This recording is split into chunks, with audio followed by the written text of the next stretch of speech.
Come now, therefore, I will send you to Pharaoh, that you may bring my people, the children of Israel, out of Egypt. Moses says to God, who am I? Let me repeat that. Who am I?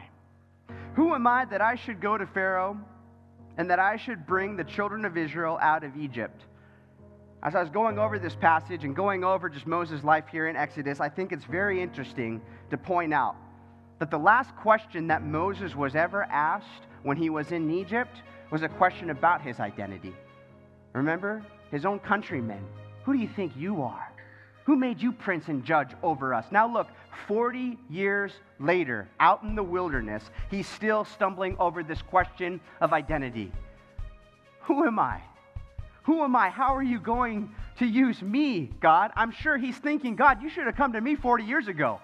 Man, back then, I was somebody. I was an influencer. You really could have used me, but who am I now? I'm just a common man. I'm a glorified janitor. I'm out here just watching sheep, doing the most mundane, repetitious job. You sure you want to use me? Who am I? He's asking the wrong question here. But this who am I mentality is so toxic, and it's been repeated all throughout history, even up until this very day. People think, I can't go do what that person over there is doing. I wasn't dealt the right deck of cards in life. Who am I? I'm nobody special. I can't go achieve this goal over here. I'm not born and bred from the right DNA. That's for special people cut from another piece of cloth. Extraordinary people, they're the ones that achieve these extraordinary things. That's the biggest lie. The reality is, there are certain things in life that are completely out of our control.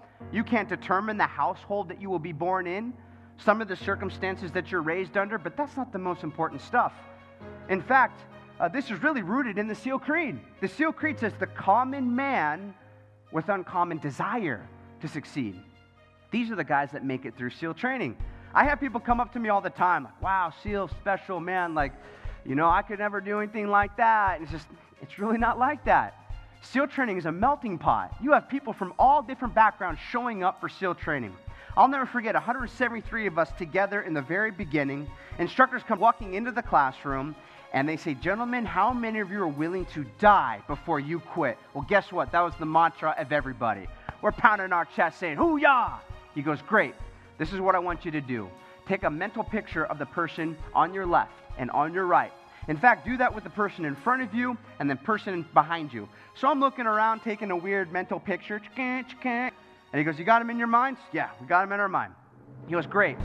Chances are, if you're still standing here for graduation day, that means that each of these guys you just took a mental picture of, likely they didn't make it. Do you really think that you're the one?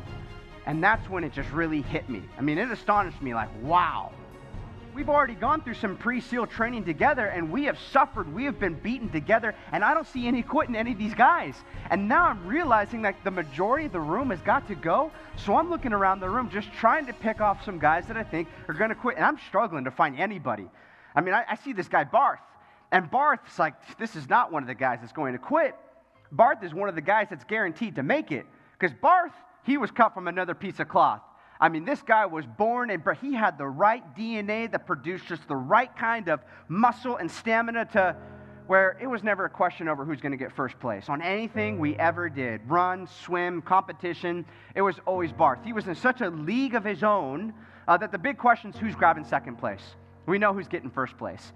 So I'm looking at Barth, literally thinking like, well, there's one of the guys that's definitely going to make it. What am I doing? Like, I got to find guys that I think are going to quit. And as I'm scanning around the room, how could I forget about this guy, Alex Gagne? Now, Alex Gagne was the exact antithesis of a guy like Barth. Like, not only is this guy going to quit, he is the locker room talk. Like, he is going to be the first guy to quit in SEAL training. He's the ugly duckling of the class. It is an insult that he even got into the very beginning of training. I don't know how this guy even made it into the beginning parts. He's going to be the first guy to quit. So at least I got that settled in my mind. Well, the irony of it all is that by the time we get to the most difficult part of SEAL training, which is called Hell Week, who was the first guy to quit during Hell Week? Well, the first guy to quit wasn't this guy, Alex Gagne. The first guy to quit was this guy, Barth. The guy that everybody thought, guaranteed, he's going to make it. And you want to know the crazy part? Who's one of the guys that ultimately made it all the way through the pipeline and became a Navy SEAL? It was this guy, Alex Gagne. the ugly duckling of the class. And so what does that demonstrate for you right there? The truth of this principle. It's the common man with uncommon desire to succeed. Now remember, there are things in life that we have no control over. And so sometimes people put on this whole victim mentality, self-pity. I'll never be able to do what that person does over there because I wasn't brought up with the same privileges. I didn't have the same circle. I didn't get that education, whatever it is. Yeah, it's true. There are certain things that you cannot customize, you cannot control. That's out of your hands. But guess what? That's not the determiner. Your DNA does not determine your destiny. The most important stuff is the stuff that we all have an influence or control over. It's the desire. It's the common man with uncommon desire to succeed. And so Moses has it all wrong. When he's saying, who am I? He's basically saying, I'm the common man. How are you going to use me, God?